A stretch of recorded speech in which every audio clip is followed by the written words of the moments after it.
But I think there's a best of both worlds that we can find with that. Because let's say you take somebody that has figured out how to use the marketing properly, but they don't have the organic like the podcast that we do. Yeah. I think that they can figure out a way to sell programs, but they're not going to have the LTV that we have, the retention that we have because of the podcast. So imagine we can find like the sweet spot in both of those worlds where like we do figure out a way to use marketing and paid advertising to sell programs if we completely restructure the way that we sell the programs.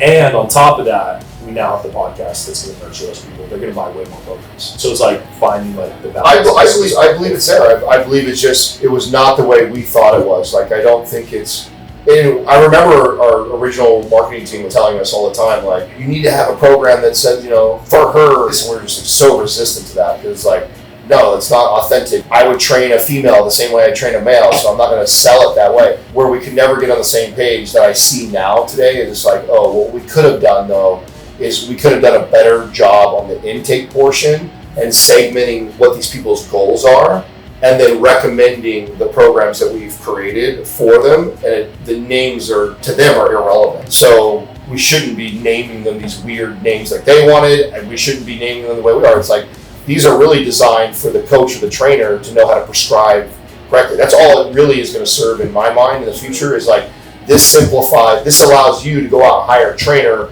who's brand new, who maybe doesn't know every MAPS program inside and out like you or I do, that like they can quickly learn, like, oh, I get it. Like, and then to them it'll make sense. Like, oh, that's that for that type of person and for this type of person. But to market to the general population, horrible.